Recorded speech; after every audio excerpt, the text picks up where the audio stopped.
All right, all right. You are now watching J.U.K Sports Show. I'm your host, King Ralph, here with the homie and my co-host, the homie Kai. What's poppin', bro? What's up, man? I'm feeling great, man. I feel like a champion for some odd reason, man. You know what I'm saying? Some odd reason, man. There's champion vibes out here in Vegas. Championship vibes, man. I'm sure there's people gonna be drunk on the streets and stuff, but that could also be okay. Shouts out to them. Drink responsibly. Yeah, drink responsibly. Shout outs to the champs. And All right. the show's been brought to you by Fitboxer. If you want to do any podcasts, music videos, photo shoots, like anything like what you're watching, call 707 Fitboxer. They're gonna get you right. Mm-hmm. And make sure you go ahead and you follow all of our socials down there on the bottom. You can follow me at KYNGRALPH on pretty much all of them except for Twitter. Add an underscore for Twitter. You can follow me on Threads, Instagram, Twitch, TikTok as well. Make sure you go on Facebook and like our Facebook page on Facebook at the house, he say, she say, all one big chunk channel. Go on Instagram, follow us as well at J.U.K Sports Show. Go on, make sure you go and subscribe to the channel. We need you to subscribe. We got to get our subscribers up. You want to see a better budget? Yeah. Get our subscribers up. All the way up. Help us help get our subscribers up. Subscribers up. But go on J.U.K Media on YouTube and hit the subscribe button.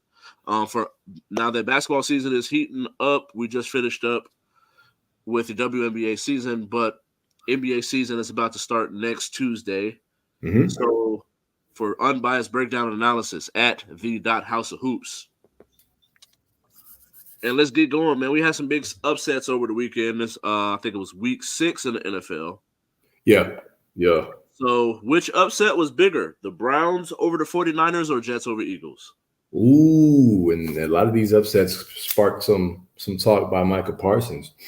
I always like to use context. I think both me and you like context. So the ones that I'm going to go with is, I know it hurts. It hurts people who are hurt in Philadelphia, should I say? Perfect segue. But I got to go with Jalen Hurts' Philadelphia Eagles. Sorry, Herm Edwards out there. It's not fly, Eagles fly this week, because the Eagle got hit by a jet. So they lost 14-20, man. And I watched that game, Ralph, and I'm thinking about it. And I'm looking at the level of, obviously it's competitions in NFL any given Sunday. The Jets have, name brands on their defense. But I'm like, they're 27th on third down. They're 29th versus the run. And they were missing 4 cornerbacks. But it seemed like, despite those statistics, the Philadelphia Eagles were actually aware still the Jets defensive front, and they decided to throw the ball 45 times, and they put the ball in harm's way. Jalen Hurts put the ball in harm's way too often. Out of those 45 attempts, 3 of those attempts were interceptions. Now, in his defense, the first one, I believe, was like tipped by Dallas Goedert, but they weren't able to really maneuver and move the ball the way that they should have been able to move the ball. There was a couple chances where they could have been in better scoring position. Devontae Smith, he dropped the pass. And so I'm looking at it from that standpoint. I'm looking at it from the fact that Jake Elliott also missed a field goal. When I compare in comparison to the 49ers, this is the 49ers team that didn't have Christian McCaffrey, who we discussed in the last week, who I personally felt is the MVP of the league, but he'll probably win Offensive Player of the Year if he stays healthy. Justin Jefferson's injured. Watch out for Tyreek Hill. And then they're the number 1 defense in the NFL, statistically speaking, right? So, yeah, we can look at, what's his name, Brock Purdy, and his play. And some people say, did Brock Purdy get exposed? But I feel like he didn't quite get exposed, because at the end of the game, it's not how you start, Ralph, it's how you finish.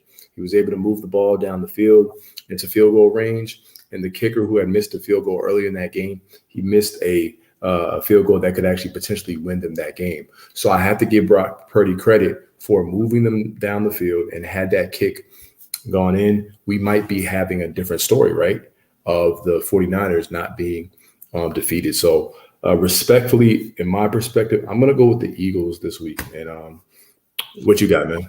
And I'm going to disagree, man. I'm going to go with the 49ers, bro, because I think going into the game, we knew no Deshaun Watson and no Nick Chubb. Yeah. So you still had your starting quarterback, which we're a quarterback's league at this point. And so I think that one thing that we talk about with the 49ers is depth, how much talent that they have on the team. You have an all-pro. When you go down the list, they have maybe the best tight end in George Kittle. They have maybe the best left tackle in Trent Williams. You have maybe the best running back in Christian McCaffrey. Deebo Samuels, Brandon Ayuk. So you lost one, but you still had the other.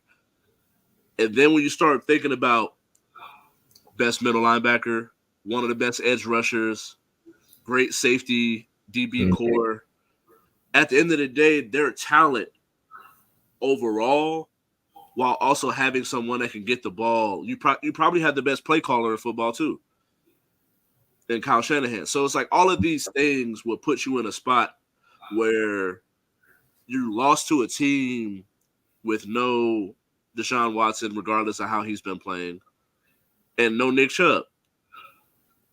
And so I think for me, that's why I'm going to lean more toward the 49ers being a bigger loss, because with the Eagles, they have the Jets have a great defense, if not just a good defense, where we've seen some games where they're susceptible, where the Eagles could be susceptible to a loss. Yes, both teams are now 5-1, so it's not the end of the world, but it is one of those things where you start to have that conversation of Brock Purdy lost to a team, regardless of that field goal being missed. You didn't have a great game, or didn't have a good game even. So now we start to have the question: if you don't have the talent, what kind of quarterback are you? Which is one of those things where I think a lot of times this is another conversation for another day, but we got to start to have the conversation of the quarterback is only as good as the talent around him. I like that conversation. That's going to be good. You can't just throw a bunch of scrubs out there and expect the quarterback to just be able to do whatever. Right. Because at the end of the day, even as great as Pat Mahomes is, we saw what happened when he had no Kelsey. Yeah. They lost to the Lions. Although he was still in the game, you still lost at the end of the day. And so no Kelsey and just a bunch of randoms, there's a reason why they just made the trade for McCole Hardman to get him back. And so I think at the end of the day, we got to start to have this. We got to stop looking at it as quarterbacks being the end all be all, because if you have a bunch of randoms and a really good quarterback, you're still not going to get that far. Okay. And I think that Ralph just admitted that Tom Brady's a GOAT. All right, moving on. No. I'm definitely not going to say that. I've been working that magic, man. Hey guys, bro, 10 years from now, Peyton Manning is still the GOAT quarterback. Hey, when he's 60 on a 70 on the rocket chair, be like, you know what, man? I'm not doing it. I'm just not going to be that guy. All right. And so, fair or foul, man. It's time for the fair or foul. ESPN puts out their 2023-24 player rankings. Kyrie Irving comes in at 34. Ja Morant comes in at 35. Giannis is ranked over Jokic. Russ is ranked at 94. Are all of these fit? How do we feel? Is this a fair or foul ranking? I'm gonna get straight to the point. I think it's foul ranking for all of them except the Giannis one is debatable, but out of respect, and also like I can't just look at what Jokic did and be like, oh no, like put Jokic at number one, please. Like postseason, he did it. Him and Jamal Murray in the clutch were amazing. No one could stop him. AD tried, AD failed. No knock on AD. So Jokic, that's the one. That's the quick hitter, I guess you could say, almost, right? But yeah, the Ja Morant and Kyrie Irving one is complete blasphemy, and it's disrespectful, right?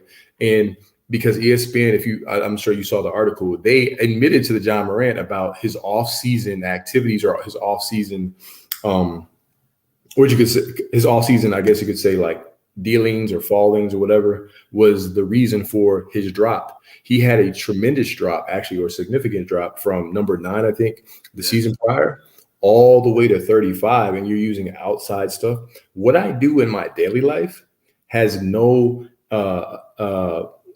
meaning on my productivity on the court unless I'm like a drug addict or something like that. You know what I'm saying? Right, So right. you're not looking at his on court production. Also, Ralph, he's one of the best at pressuring the basket. It's like him and Giannis at the tops of the league. He was really going to be the face of the league essentially had it not been for the stuff off the court. So I think that they're doing him a disservice and not rightfully ranking him where he needs to be. Because honestly, and I told my other friends this, I can't physically or mentally name, in my opinion, 34 players better than John Morant in the league today. And then Kyrie Irving, we already know what that is. So I'm not really going to dive into it. Russ, I also thought was someone that people were trying to ostracize from the league. There was a media smear campaign for Russell Westbrook pretty much all of last year prior to him going to the Clippers. And then he played his best basketball in the playoffs. So that's all I wanted to say. There's not 94 players better than Russell Westbrook. You have rookies ahead of these guys, right? Who've proven, quite frankly, nothing. One of them is a little bit different, but you still can't put him ahead of, those guys. These are high-profile athletes, played on Team USA. So that's all I got. I want to give you the time to be able to kind of cook on your thoughts on that, man. And I agree, man. When you go down this list, bro, it's like, all right, come on now. So we got Victor at 47, Mm-hmm. and he's in front of LaMelo Ball, DeAndre Ayton, Jared Allen. Then you go down this list, and it's like, all right, cool. So we got Klay Thompson is ranked in front of James Harden. What basketball are we watching now? There's been a decline when it came to but not James Harden, but there's also been a decline to Klay Thompson. Sadly. Like, all right, come on now. Then we go down. We go a little further down the list. All right. So you telling me Zach LaVine and DeMar DeRozan are almost 40? Right.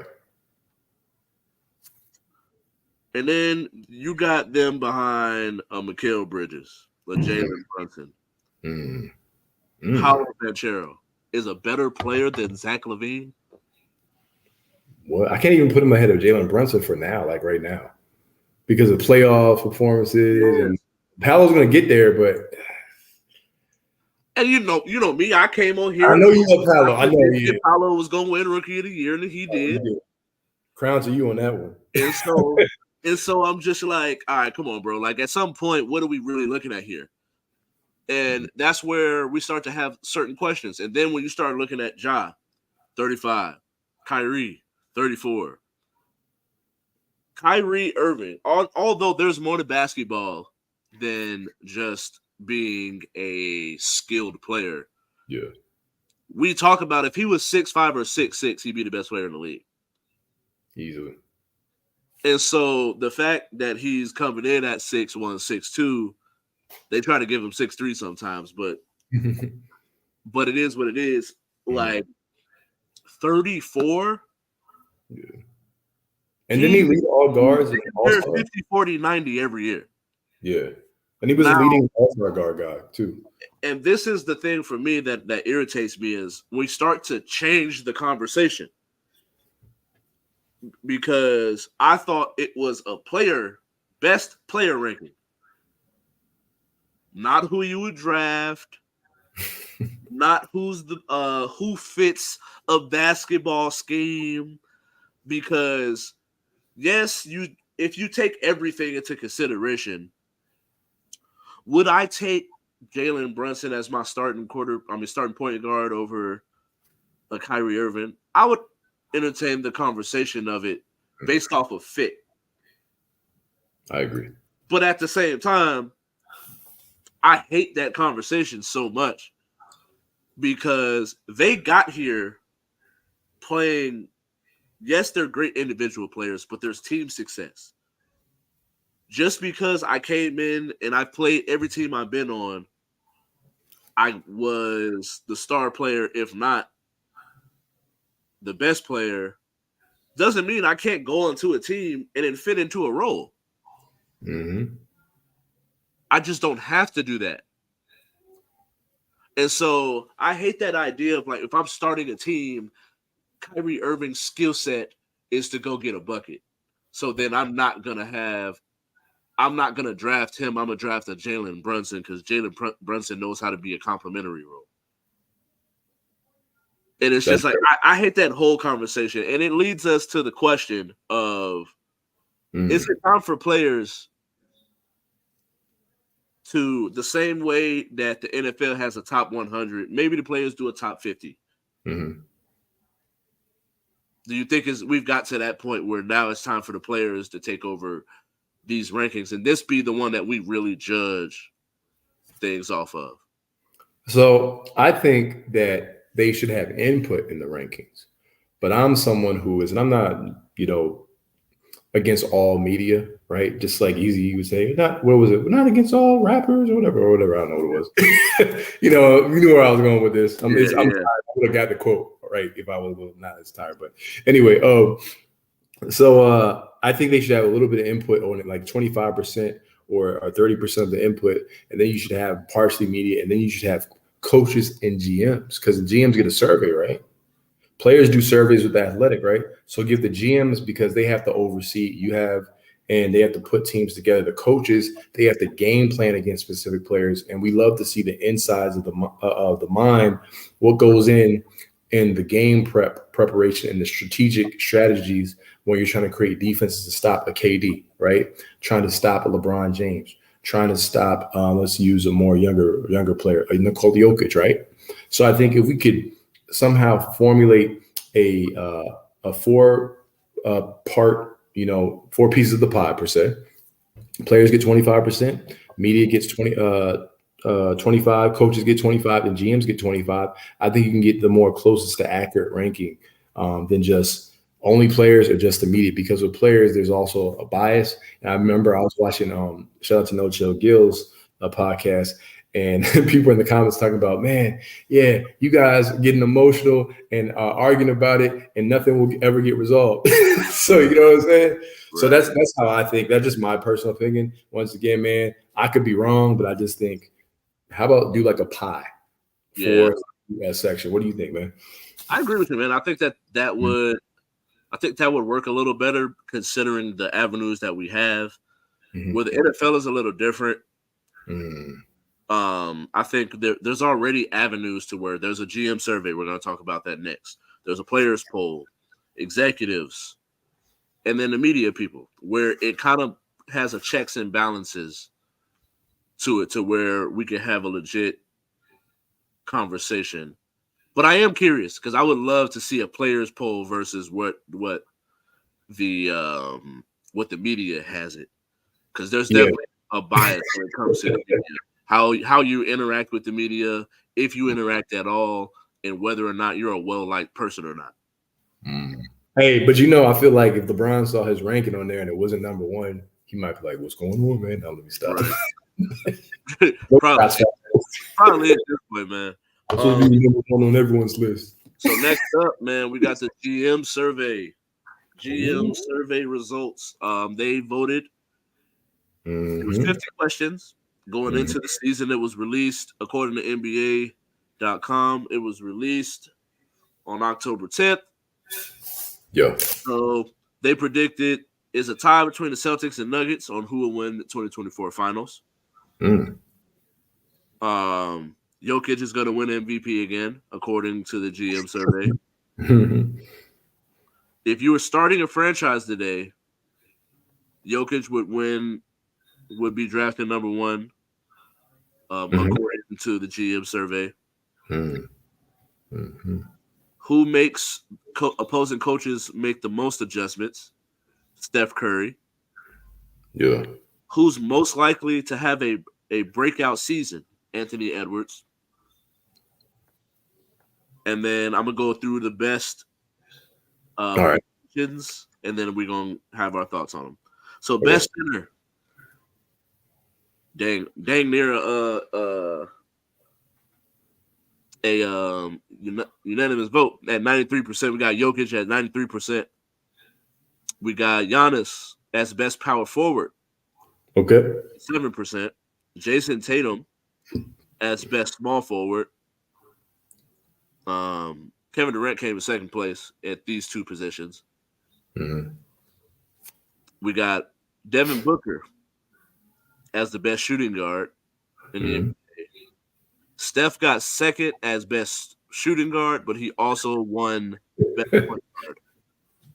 Yeah, that was interesting. What are your thoughts on these? What stands out to you? So the one thing that stands out to me is that best small forward thing. And, not even being the old guard, I just think that Kevin Durant just being able to be 50, 40, 90 consistently each and every year. Him, how the defense has to play him. I understand that he's not as quick as he used to be. And even though he's never been a lockdown defender, he's still a good help defender. He's still a willing defender. I think Jason Tatum is a better on-ball perimeter defender. And I do know that people remember when he was in the Nets and, they swept KD. And that's when things started running rampant. Oh, is he better than KD or he's better than KD? If you want to say he's better than KD now, by all means, fine, go do it. But my only issue with Jason Tatum, and me and you've discussed this, is I feel like Kevin Durant is actually I really think he's a far more consistent player on a night in and night out basis. Not saying that Jason Tatum can't go on stretches, but that's what it is. For me, it's just stretches. And then he has these times when he's inconsistent. There's times when Jaylen Brown looks better or is more aggressive, should I say. Yeah. He's more turnover prone, et cetera. And then you really start to think about how young these players are. Jason Tatum started I think, when he was like 19 or something like that, when he came to the league out of Duke.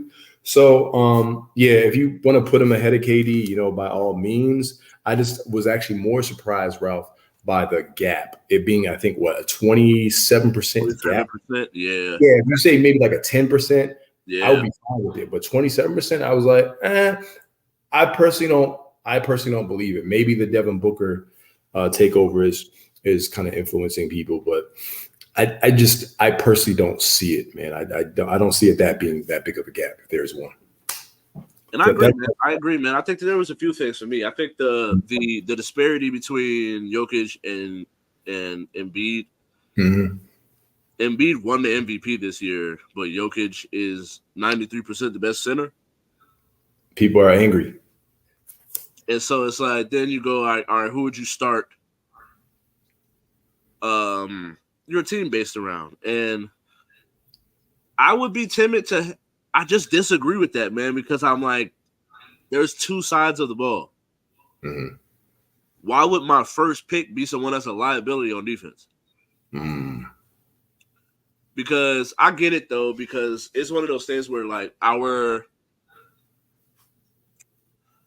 the 5 position, it's not deep. So who am I really going to have him up against? So it'd be a different conversation if we were having like an all-time draft, maybe an all-time draft versus a draft going into this season. Who would I draft? Like, I can understand it that being that way, but I've seen him get cooked against Joel Embiid. Mm-hmm. I've seen him get worked against Giannis. Mm-hmm. And so that's where you put these people one-on-one. That's where I start to have issue and take offense to best player. Because now I don't care about the team aspect. You as an individual, how do you affect wins? And that's the thing for me is like when we start to have this conversation, it's like, all right, come on now. What are we really doing here? Yeah. I don't disagree with. The only thing for me is I don't know how I feel about the Nuggets going into this season. Losing Brent Brown was key to them. It's just whether or not can Bron, who's going into his second year, can he step up and be that piece that's replacing that missing piece. Yeah. Jokic every year, the way that they run that offense is he's always going to look great, put up great numbers. As long as they're in the top 3, he's going to be in that conversation. as far as MVP, I don't disagree with it. Although I think this will be a year where Jason Tatum and Luka, depending on their team success, Mm-hmm. are gonna be able to really vie for that position. Okay. When you get a Drew Holiday, when you get a Porzingis, and then you match them with that young talent, I'm kind of curious to see what happens with that if Coach Mazzulla can get them to the point where they're in the finals again. Yeah. Can they take that leap? Yes. There was one thing I wanted to point out because I know we didn't mention it, but and this is something that I had to say because I was actually shout out to my father. I was actually having a discussion with him about this. The best defender in the NBA. I was like, nah, man, no. So they said Giannis was the best defender in the NBA. And I believe that Giannis is one, if not the best, he's one of the best help defenders in the NBA, while being one of the better defenders in the NBA. But what they did was, if you look at the survey on the defensive side of the ball, they call him the best defender, right? But then, Ralph, they say he's not. I don't think he got like any top 3 or top 4 votes for best perimeter or best interior. I could be wrong. I'm trying to find it, but I'm like, here we go. So Giannis got 40% of the vote for best defender in the NBA, and then Holiday only got 13, and then Smart got 10, Draymond got 10. So they tied. That's what happened. But then he's not top 5 for best perimeter defender, even though people say he's versatile. Then he's not even in the top 5 for best interior defender. The defensive player of the year, Jaren Jackson Jr., barely even got votes for best defender. He got best interior defender. So if you see what I'm saying is like the selections actually don't really start to add up if that's the case. So if you have someone who won DPOI and you say he's the best interior, but then you don't put him in the best defender category, how does that work? And then the other way is, how is Giannis not in the other 2 categories? So someone I feel like that gif or that meme, why you always lying? Now, I'm not saying he can't be the best defender, but I think Bam might be a little bit better or versatile, or actually I've seen him really go out on an island on the top of the key and defend these people, or the perimeter, excuse me. I've seen Giannis get blown by a little bit too often. He's a very good help defender. He can recover at times. But help defense, he's like a 100. If he's not 100, he's a 99 on help defense. Like I've seen him block the ball out of nowhere. I'm like, how in the world on Jimmy Butler? You might remember that play like a year or 2 ago. I'm like, Giannis is great. But I think, in my opinion, when I think of the best defender in the NBA, I'm thinking of the Drews. I'm thinking of the Bams. Kawhi's up there when he's healthy. But I don't think Giannis is definitively a 40% vote for the best defender. Did you have any issues with that, or any maybe a different viewpoint, or you could agree with that viewpoint in terms of the best defender? Or I don't know. He's getting up there though for me, but I just think locking down someone, I'm like, I don't know. From what I'm seeing, I can definitely see where you're coming from. I definitely agree. I think if you're gonna be the most versatile, how do you not get a vote for the other 2? You just put yourself in the top 5 of the others. Yeah, he's top 6 in interior, right? And they don't even mention his name on the perimeter, right? And I don't even think AD got any votes for best defensive player, and he actually looked good in the playoffs. Minus when Xavier Tillman was, he just don't got the motor. Like when he has the motor, right. He looks like he's a top 5 player, right? So it's like, I don't know. All right. Yeah, and that's the thing for Anthony Davis is it's his motor that we question, not his talent level. Yeah. And so next up, we brought him up a little bit. Actually, I don't even know if we did bring him up, but Victor. Yeah. What are some realistic expectations going into the season? All right. So realistic expectations is that he wins games. No, not that he's going to be really good. No, but Victor Wembanyama, when I'm looking at realistic expectations, looking at history, Ralph, it's kind of interesting because you have to find out how many 7-foot players are out there that have a jump shot, have a handle, maybe have a little bit of back to the basket game, but are fluid. So I started looking at players like Kevin Durant. I look at players like Kristaps Porzingis, and I looked at Kevin Durant's rookie stats. I have him in front of me. His rookie year, mind you, this is in 2007 and 2008, so the pace of the league was a lot different. He averaged 20 points per game, 4 rebounds, 2.4 assists per game on 87% free throw shooting. Porzingis' rookie stats were 14 points per game, 7 rebounds, 2 blocks per game, 84% from the free throw. And that was more closer in 2015, 2016. So that was really in the precipice of the 3-point era where you have Steph Curry winning the MVP. So if I know that Porzingis is a more willing passer than not Porzingis. If I know that Wembanyama is a far more willing passer and a better passer than Kristaps Porzingis, he shot 83% from the free throw line over in France. Actually, I think he can maintain an 80% free throw percentage here.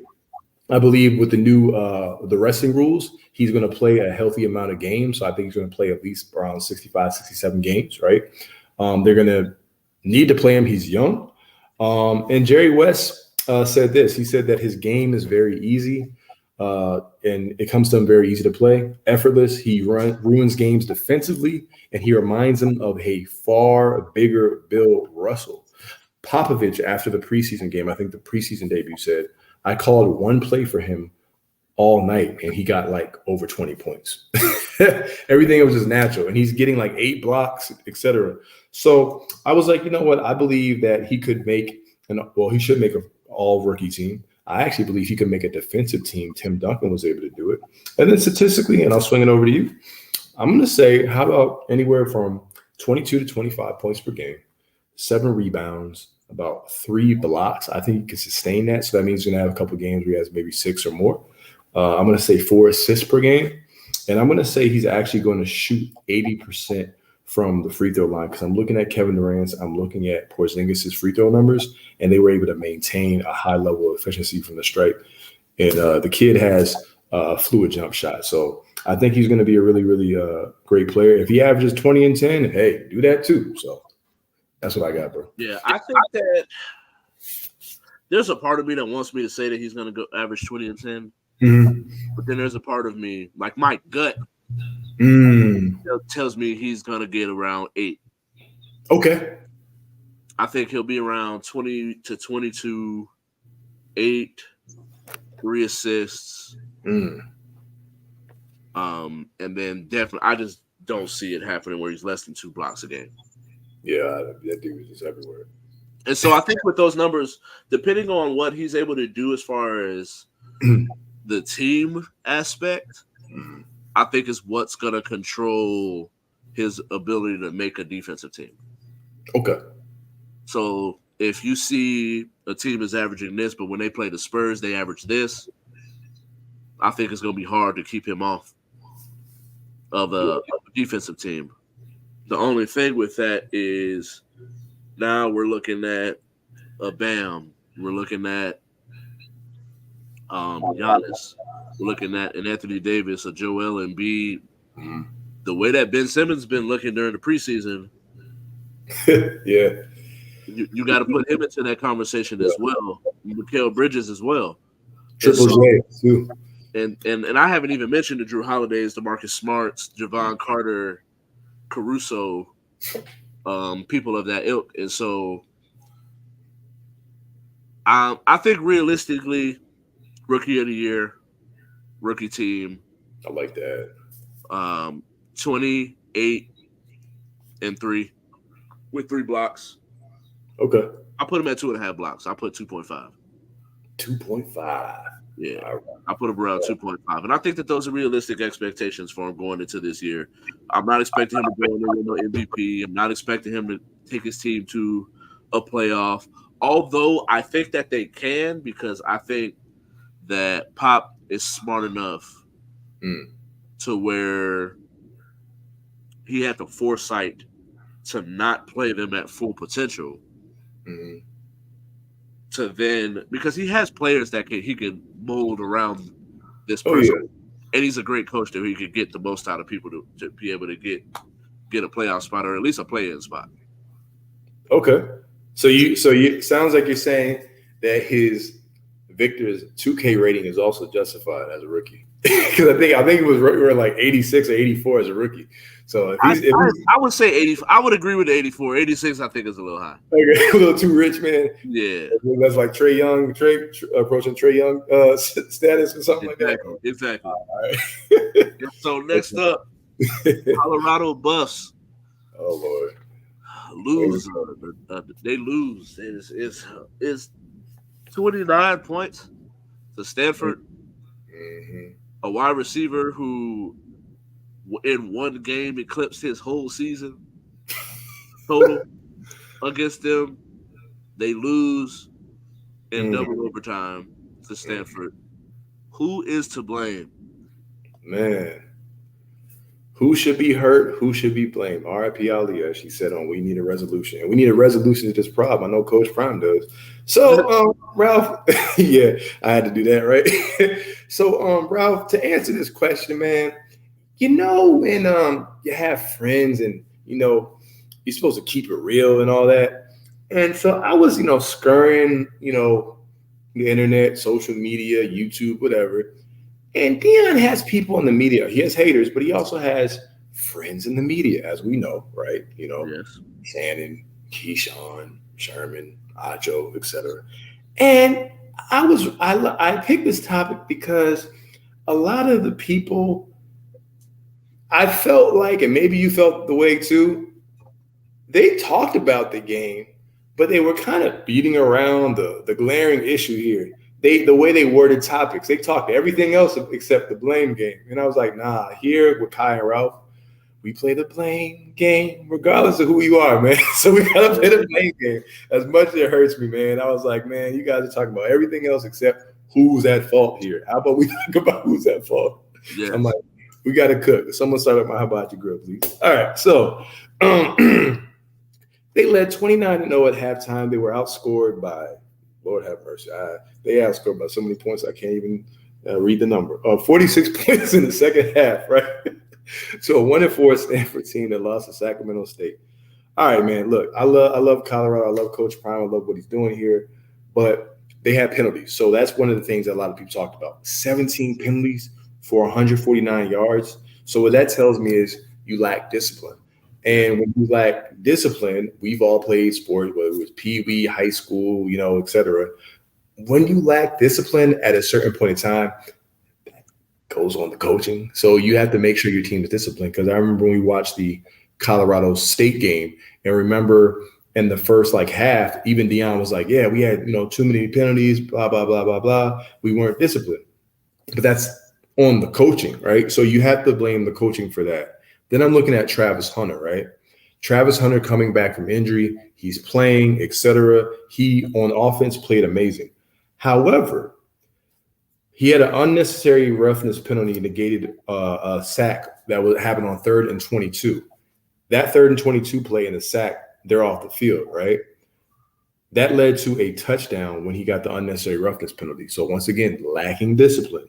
Yes. Also, the secondary. They have 2 back-to-back number 1 recruits in back-to-back years, and Hunter and Carmani McLean. And I'm looking at these numbers that you mentioned. Elick, I think his name's pronounced Elick. I'm just going to call him Elick or E. 13 catches for 295 yards to the wide receiver, man. Stanford completed 6 of 18 passes for 35 yards in the first half. Dangles threw for over 360 and 4 touchdowns in the second half. So I got to blame the coaching for the lack of discipline, and I got to blame the secondary, man. Yes, Shador made some costly mistakes late in the game, but they shouldn't even been in that position. I think that the defense got torched. Their secondary's gotten torched, and they were giving up points with Travis Hunter. I think I mentioned in maybe 2 or 3 episodes back, even when he was in the game prior to his injury. So I think that they need to work on their defense. And also, they just need to be more disciplined. I'm not going to get into the whole, their dad and the hype and the yelling that Stephen A. Smith was trying to do, man, because he ain't in that locker room. Right. I just think it's just a lack of discipline. And when I say blame the coaches, I'm not saying shun Deion. I'm just saying, he's going to get his boys right. So what do you think, man? I agree, man. I agree with those points. And Yeah. I know it's a lot. Because I think at the end of the day, when you start to talk about just like the amount of not turnovers but penalties every week, you hear Dion complain about penalties. So at some point, your message is just not getting through. And you can blame it on a lack of love for the game. You can blame it on a lack of talent. I think at the end of the day, and we'll have this conversation of this bowl, them getting into a bowl game, their success for next year is what they can do this year. Because I think the one thing that they are missing is that talent in the trenches, which would help things on the other end. Because we hear it all the time. When it comes to an NFL team, where do they build their team from? The trenches out. And so when you have someone that can get to the quarterback, the quarterback got 4 seconds to get the ball out. So now on the back end, you just got to guard for 4 seconds. Or that person going to get home, or those two people are going to get home. And so I think when it comes to certain things like that, I would put some blame on Prime as the head coach because he's the umbrella over everything. Everything is going to fall on you as a coach. Your adjustments, whether or not you made adjustments. When did you make the adjustments? And can you get the message of penalties? Because it's easy to say Travis Hunter played too many snaps. It's easy to say, oh, Shedeur is holding the ball a little too long. It's easy to say, well, they just don't have the trenches. Yeah. Let's wait till next year. But you've already shown me you went up 29. You came back against USC. You outplayed TCU in Texas. So at some point, what you got here is good enough. You just got to play with what you got. Can't worry about next year. Agreed. And so for me, I'm going to put some blame. I'm going to put 90 blame on Prime. I'm going to do definitely 5 DBs, 5 pass rush. Oh, pass rush. Okay. I like that one. Because at some point, you got to get home. You got to know they got to throw the ball. Yeah. No pass rush out here. Right. They ain't going to run it when he's down 20. They're not even going to hand the ball to Emmitt Smith Jr. Like, at some point, like, you know the football is going to be thrown. Right. And that's the thing for me, I think, is why I would put a lot of blame on Prime because I'm coaching, but the rest on those other guys. So what are their bowl chances? Yeah, so their bowl chances, well, let's see. I think Vegas had their team total of wins, projected win total, was 3.5 wins. Right now they're actually at 4, so they at least hit that. And I believe they had to play, if I'm not mistaken, they play UCLA, which is a ranked team, 25. They're going to wind up playing Oregon State. Watch out for that one. They can run. I think they have a good run defense as well.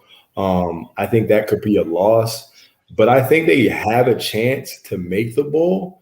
I'm going to give them right now, but because they're undisciplined and due to the lack of the trench work, I'm going to give them a 45% chance. There's 5 games, but it's iffy. And when I see things like this, I'm not as confident. I believe in them. I believe in like the talent that they have, but I'm just like, I need to see a level of consistency. Can they get back on, you know what I'm saying? Like boom, boom, boom. And that defense, Ralph, is just, so I'm going to give them a 45% chance, which is still not bad considering Vegas probably gives them like a 10% chance.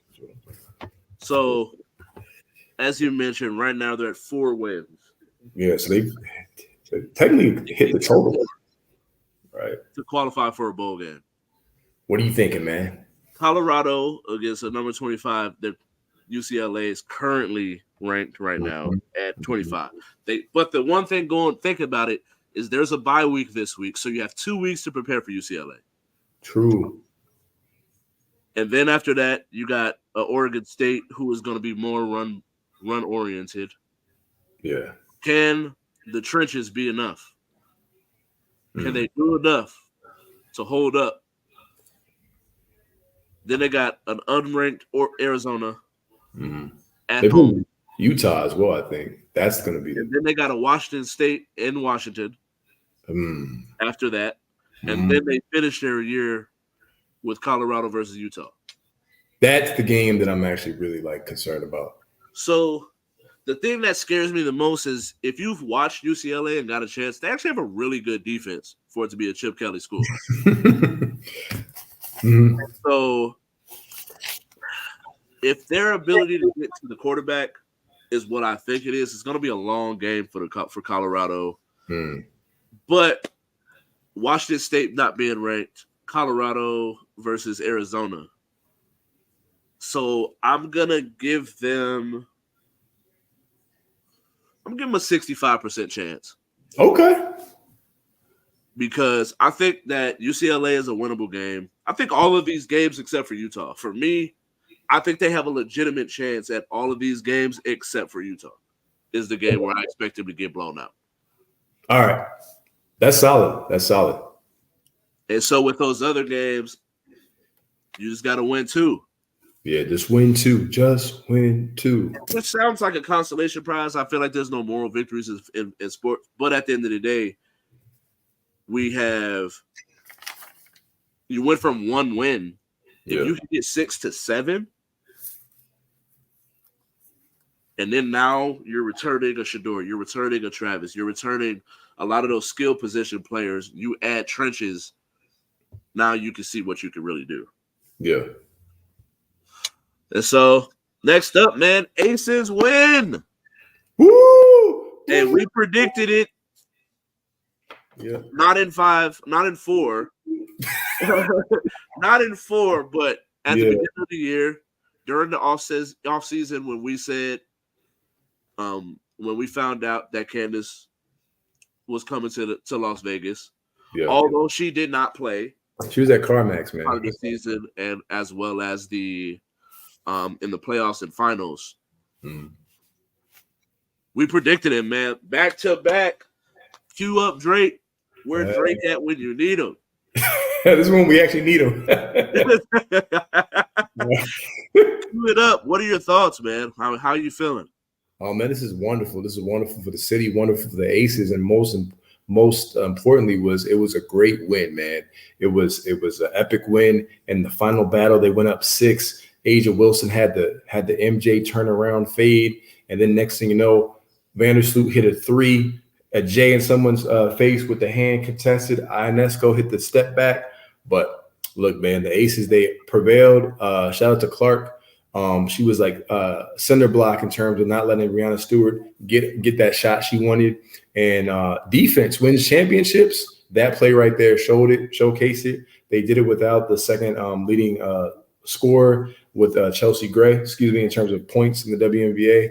And it was just a really, really overall great win. So shout out to this coaching staff, shout out to the players. And it was a really good win. And first time back to back too. Yeah. So WNBA history. So it's amazing, man. I think for me, man, I was really shocked at how well they played. They were poised the entire time too. I thought that this was a game that they could have easily just said, you know what, we're up a game. Mm-hmm. We go down Stokes, we go down Chelsea Gray. Let's see what we could do at home, a game 5. As a fan, I would have loved to see them win in Las Vegas. Right. Because back-to-back years, they won on the road. Yeah. So it would be great to see them win at home, but hey, they're coming home to us. Jackie Young had a heck of a game, 16-7. I think that she has showed that she's definitely on her way to taking the reins of being, once Chelsea gets to a certain age, she's already an older player. Having an Asia, Kelsey, and Jackie for the foreseeable future as a big three. Mhm. Stokes is someone that complements them very well. Asia Clark being able to come off the bench with 10 and 8 and a tough stop at the end of the game. I just feel like then you have Candace, who is going to be back healthy next year. We'll see what happens. She gets another ring, although she didn't really contribute this particular time. But hey, Hey, the jewelry don't lie. right, So right. I think it's dope. I'm Yeah. excited. I went to the parade last year. Um, I need once I'm gonna keep it on alert so I can stay on so I can know when the next one is Yeah. so I can be out there for All right. We got to get Skylar Gray to cue the "I'm Coming Home" music too. it. Hey, let's do it. And with the rest of the time we got left, we got some quick hitters, man. Washington Hmm. is now in the top 5 AP poll of the 25 AP Yeah. poll. Do you agree? Yeah, I don't have any issue with it because them moving up is more so not saying that the other teams are, did anything wrong. It's just that they believe that I believe the voters, they really believe in the Oregon team. And so they see that as a really high quality win. And they also believe that Washington is one of the Ducks are one of the better one loss teams. So I actually don't really have an issue with it. I actually like it. And it's been one hell of a year for college football. I can say that. So I actually didn't have an issue with it. Yeah, I don't either, man. I think that coming off of that victory over the Oregon team, 6 and Mhm. 0, 6 and 0, and we've talked about how good the Pac-12 is. Yeah. So you have a victory over a team that's currently ranked 9. Mm. I'm not. I don't really have an issue with them being ranked in the top 5 with a Heisman candidate, great victories, and a high-powered offense.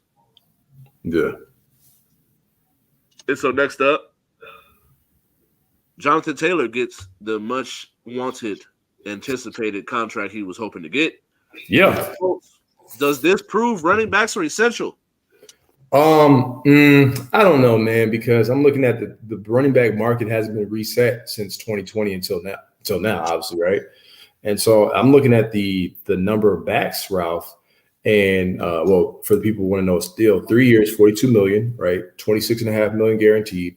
Here are the backs that got franchise tag real quick. Tony Pollard, Saquon Barkley, Josh Jacobs. These are the caliber of backs. I actually believe that most of those backs are better than Jonathan Taylor, but also a little older.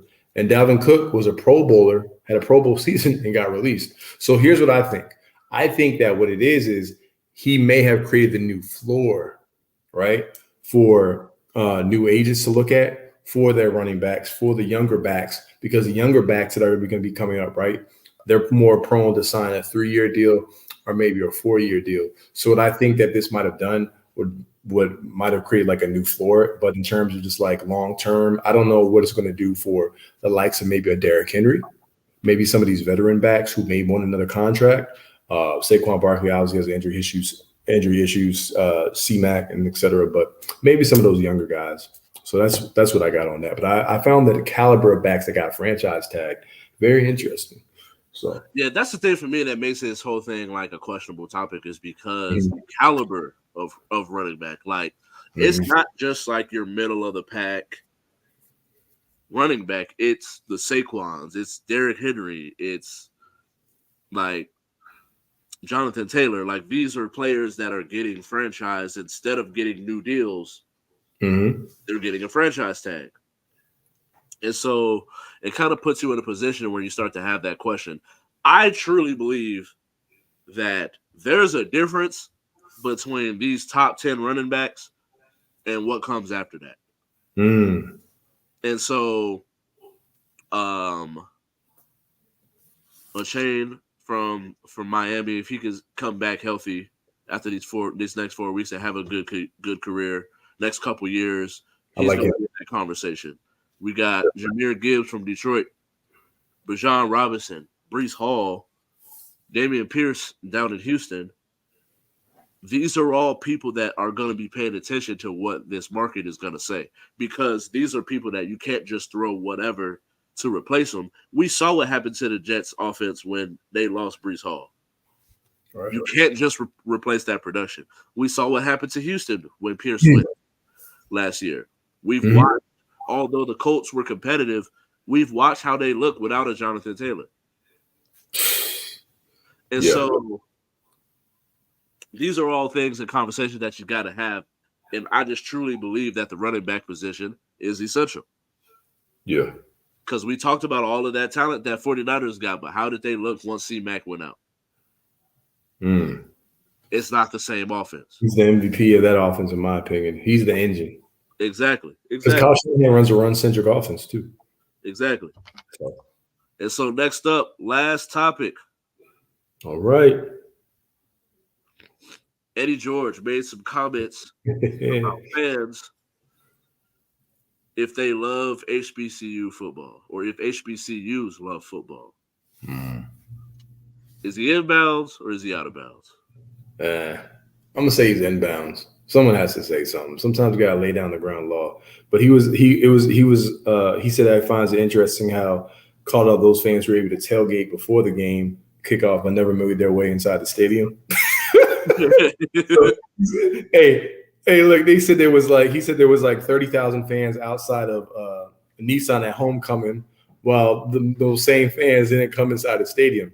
And the attendance was like 13,000 total in attendance, and it was less than last year's homecoming. So he questioned if they like football. He said, what I find interesting is that there was almost 30,000 fans outside of Nissan at homecoming while we were playing the game, and a lot of them never came into the stadium. George said some people might not find football that appealing. It might be more for the social atmosphere. I told my team we may be playing in front of the empty bleachers the last 3 games. So I'm like, man. But no, really, with HBCUs, you need to support, bro. So, and also he's a former athlete. He played at the highest of level too. Just like Coach Prime was a premier back in his day, mind you. So yeah, I don't have any issue with it. Someone had to say, why not the coach? Why not the coach? Yeah. You know, he has to see the dealings of the team. So yeah. I think he's in bounds, man, because I think it is one of those things where you start to look at like, all right, you go on the way to the game, you see how packed it is. It's homecoming weekend. Then when you get in the game, it's like, wait a minute. Then it's like, all right, you go out there, you get a victory. Now everybody's hyped. All right. Like, oh, we won homecoming. And then where was that energy when the game started inside the stadium? How lit y'all were in the parking lot? And with how the way that they talk about HBCUs, I'm not necessarily sure how much that ticket price is, but the ticket can't be that much for you to not go come to the game. Right. Cooking ribs outside. Right. Going crazy. All the dreams and nightmares in the parking lot, but no dreams and nightmares in the stadium. Oh. And yeah, that's the part for me. It's like I think he's inbounds, bro. And at the end of the day, y'all, we had a good show. Thank you all for watching. We truly appreciate it. Make sure you go and you follow us on all of our socials at J.U.K. Sports Show on Instagram for any updates, graphics, analysis, unbiased analysis. Going at the.House of Hoops on Instagram. Kai gonna get you right with the NBA season kicking up next week. We will be doing an all NBA show, giving our predictions on everything from MVP to first team, all NBA. Make sure you go and like our Facebook page, the He Say She Say All One Big Chunk channel. Make sure you go and subscribe on YouTube at J.U.K. Media. Follow me on all of my socials, TikTok, Twitch, Instagram, Threads, at KYNG, at an underscore for Twitter. We truly appreciate you all. Yes. Peace.